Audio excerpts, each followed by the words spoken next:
Hello, welcome to my Keepers channel. So today we are going through a topic. Can we understand political theory without history? Political theory without history, can we understand it? We are going to discuss this time political theory as a history. Political theory as a history represented by Joris Sabine. जॉरिस साबाइन ने ये बोला कि political theory as a history it has be represented by George Sabine. इसके मुताबिक जो political science का information या political science का आइडियाज़ है, इन्फो है वो कोइंसिडेंट होता है, coincidence with the major themes of discussion in the writings of well known philosopher such as Plato, Aristotle, Locke, Rousseau, Bentham, Mill, Green and Karl Marx. प्लेटो ने अपने as में ये दिया था कि कम्युनिज्म ऑफ वाइव्स। एरिस्टोटल ने theory of citizenship दिया था। लॉक ने अपना कंट्रैक्ट दिया था सोशल। रोसो ने जनरल थ्योरी दी। बेंथम ने यूटिलिटरिज्म दिया। मिल ने लिबर्टी पे फोकस किया। ग्रीन ने राइट्स पे फोकस किया एंड कार्ल मार्क्स ने फ्रीडम पे यानी कि एक्सप्लॉयटेशन पे फोकस किया। सो जॉरिस साबाइन के मुताबिक जितने भी पॉलिटिकल साइंस के आइडियाज़ है, जितने भी पॉलिटिकल साइंस की इंफॉर्मेशन है, वो that are the major themes of discussion in the writing of the well known philosophers Plato, Aristotle, Locke, Rousseau, Bentham, Mill, Green and Karl Marx. उसने ये कहा कि पॉलिटिकल थ्योरी एक एडवांस रेस्पॉन्स है। Political theory एक particular situation का response है। Political theory न कि प्रोडक्ट है हिस्ट्री का, but it also serves an instrument of the moulding history by their ideological forces.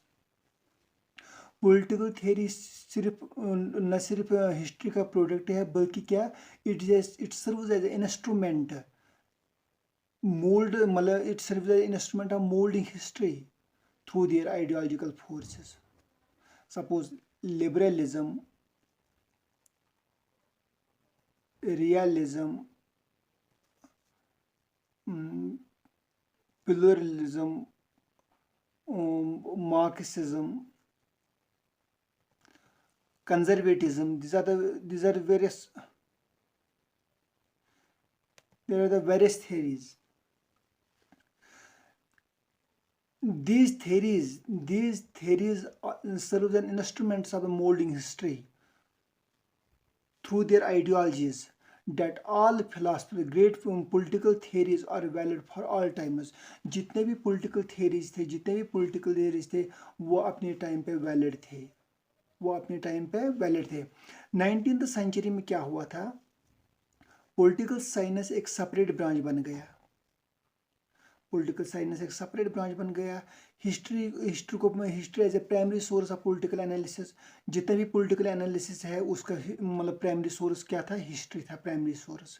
Political साइंटिस्टों ने कोई डिफरेंस नहीं किया। Political science didn't recognise any differences. उन्होंने कोई डिफरेंसेस फाइंड नहीं किए हिस्ट्री एंड पॉलिटिक्स के बीच में, बल्कि उन्होंने ये कहा political science regarded that history as a past politics. जितने भी जो पास्ट पॉलिटिक्स है, जितने भी हिस्ट्री है, that is the past politics and present history is politics. History as a past politics and politics as a present history, ये कहा गया। मैकियावेली, हम एग्जांपल लेंगे मैकियावेली का। मैकियावेली ने जो इटली में रेनेसांस में मेजर कंट्रीब्यूशन किया। He adopted the historical mode of analysis. उसने अपने जो रेनेसांस आया था, इटली रेनेसांस आया था, उसने हिस्टोरिकल मोड ऑफ एनालिसिस को अपनाया। ही अडॉप्टेड इट। उसने पास्ट पॉलिटिक्स देखा था जो कि हिस्ट्री बन चुकी थी। उसने वही देखा था, उसने उसने वही मतलब फॉलो किया था अपने उस रेनेसा में।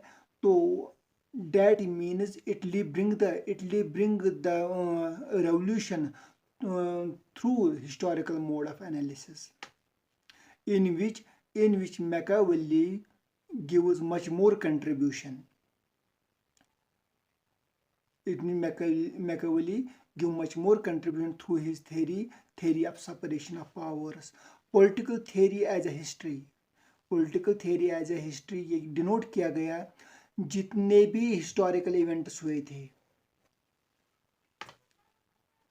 जितने भी हिस्टोरिकल इवेंट्स हुए थे, उनकी जो प्रोसेस थी लॉज के थ्रू वो गवर्न करते थे पॉलिटिक्स को।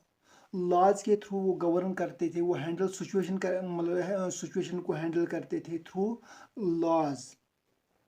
The process of arriving laws, जितने भी लॉज आए थे, they are laws governing politics through an analysis of the historical events. किन के थ्रू उन्होंने वो किया था, हिस्टोरिकल इवेंट जितने भी हुए थे, जितने भी हिस्टोरिकल इवेंट की एनालिसिस हुई थी, मतलब लॉज ने बहुत कंट्रीब्यूशन किया था इन गवर्निंग द पॉलिटिक्स। ये एक ऐसा अटेम्प्ट, ये एक ऐसी कोशिश थी जिससे हमें अंडरस्टैंड होगा पॉलिटिक्स को अंडरस्टैंड करने की ये मतलब कोशिश थी कि हम कैसे political thought of the past को हिस्टोरिकल अकाउंट के थ्रू हम समझ सकते हैं। It also stands for an attempt at understanding politics through historical account of the political thought of the past. हमने कुछ सर्टन जनरलाइजेशन को की मदद से अपने हिस्टोरिकल फैक्ट को समझा। हमने उन जनरलाइजेशन, जितने भी प्रोसेस का जनरलाइजेशन है, उनको कंटिन्यू वेरीफाई करते रहे, जिनके बदौलत हमें ये पता चला कि historical past, political thought of the past को हम अंडरस्टैंड कर पाए। बहुत सारे क्रिटिक्स हैं, सेडिविक है, जेम्स ब्रेस है, अर्नेस्ट बार्कर है, डेविड ईस्टन है, अमंग अदर्स। उनका ऑब्जेक्शन खाली इतना है कि जो प्रॉब्लम्स हो रही है एक जनरेशन से दूसरे जनरेशन में, वो काफ़ी डिफरेंट है। They hardly given response, they hardly to guide in resolving the crisis. वो हार्डली गाइड करते कि पर्टिकुलर जनरेशन में जितने भी क्राइसिस थे, वो हार्डली गाइड करते थे उन क्राइसिस को रिजॉल्व करने में। उन्होंने ये कहा कि history is a मियर narration of events. ये कुछ वाक़ात की कहानी है जिनका कोई न एथिकल है न कोई फिलासफिकल जजमेंट है, without ethical and philosophical judgement. Nowadays history now became more objective, ये अब ऑब्जेक्टिव बन गई है। It renews the interest in values, अब ये रिन्यू हो चुकी है। अब वैल्यूज के जो वैल्यूज है, वैल्यूज को ये मतलब एक नया मोड़ देती है। And rich heritage of the political thought for evolving the guiding principle of over own as.